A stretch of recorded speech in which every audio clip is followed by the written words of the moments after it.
Hi, my name is Hopie Spitshard. I'm a rapper from the Bay Area.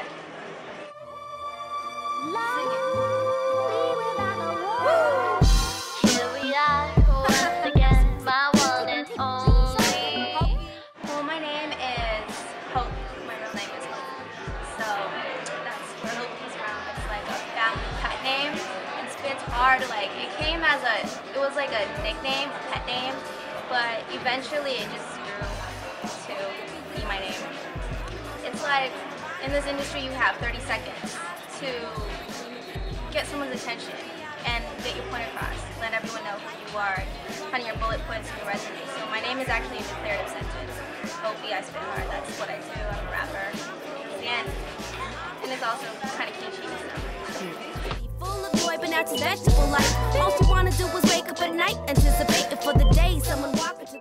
Well, the state of females in hip hop, I feel like it's like one step forward, two steps back kind of thing. I have a lot of hope. I feel that females are half the population, but we're not represented that way.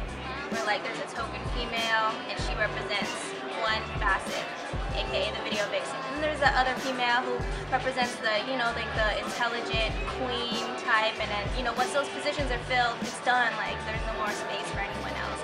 And that's frustrating, but as there's more women that I see, the more hope I get. And I suck being a woman of color, but being a Filipino woman, you don't see that many of us. And I feel like I see a lot more, so it's always good. It's getting better. You stole my heart, and I hardly think you feel that things fall apart. I think it puts me in the Hopie category. I mean, as a kid, like going through magazines, I never saw another artist that looked like me.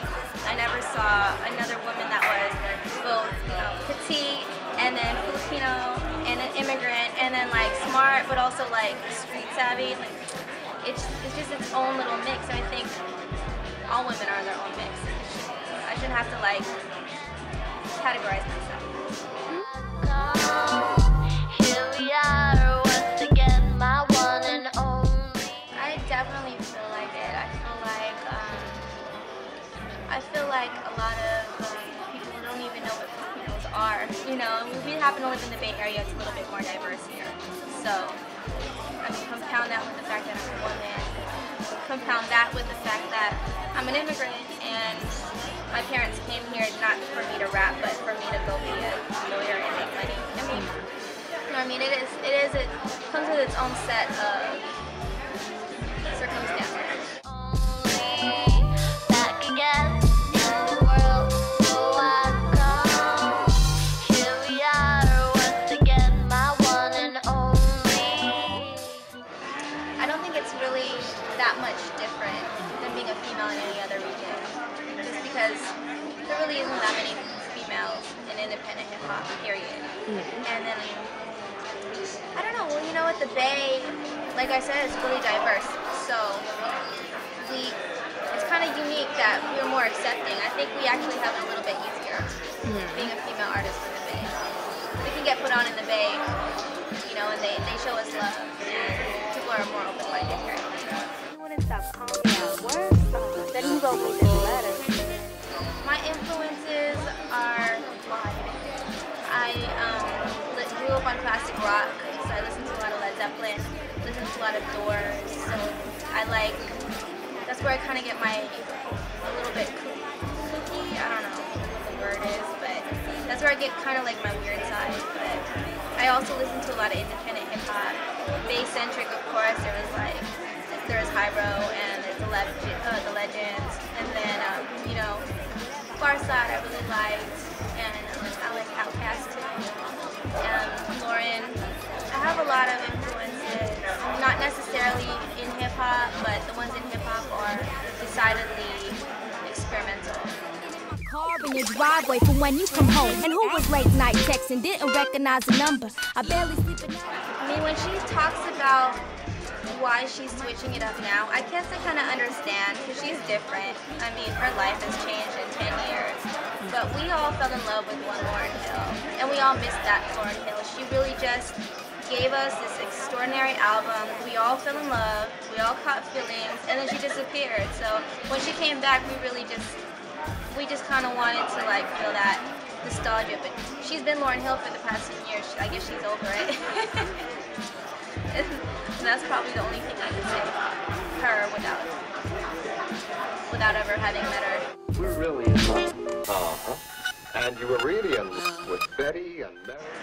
I don't know. It was just a whirlwind. I really wasn't trying to be honest, I wasn't trying to do all that much with it. I just put it out. I was in law school and I didn't even have the time to promote it or tour or do many shows or anything like that. So it just was a surprise. It was a blessing. But you know, I wasn't able to follow up on that album as quickly as I wanted to. So that's probably my main feeling about that album. Back to the past with the soul jazz and the boom bap radio. That album, that EP is just like a project that I wanted to put out on my birthday. So it's coming out on Friday, and I really like it. I feel like it's a lot more poetic. I feel like I've grown a lot since Diamond Days, and it's just me. There are no other artists on it. There is guest production, and that's it.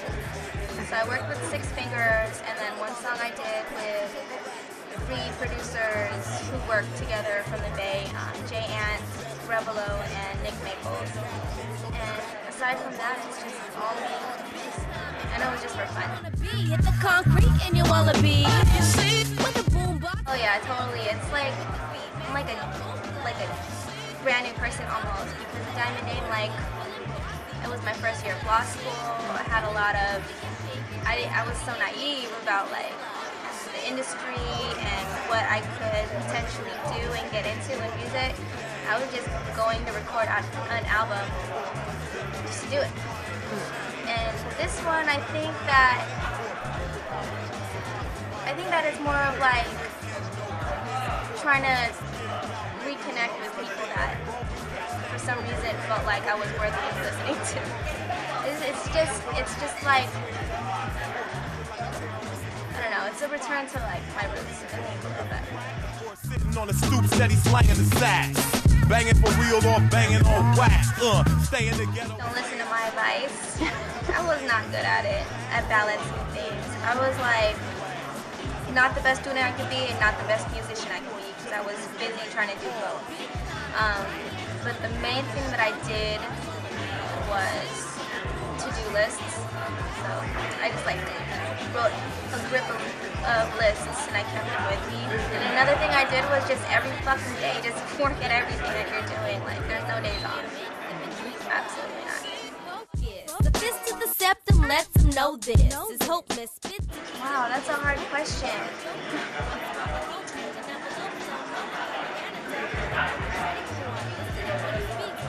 What comes to mind isn't a line though from a song. It's a quote. Does that count? Yeah. Okay. Well, there's this quote that really stuck with me, and it's, if you want to have something you've never had, then you gotta do something you've never done. And to me, that's like, shit.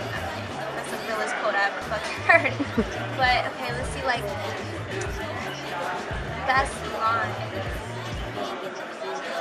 You're right. This is a hard question. I don't know. I can't answer that. There's so many good rappers. There's so many good. I don't know.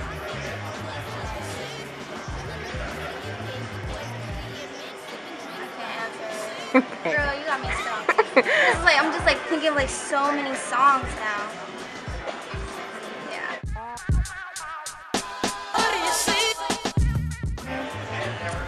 So there's several ways. If you're on the Twitter, I'm on the Twitter. If you're on Facebook, I'm on Facebook. So just type in Hopie Spitshard, H-O-P-I-E, Spitshard. And I also have a website, www.spitshard.com. If you want to get the albums, they're on iTunes, Amazon, CD Baby. If you want to listen to it, it's on Pandora. There's like a lot of ways, but I actually try to like respond to everyone who ever hits me up. It's like getting hard, but you know, so it's it.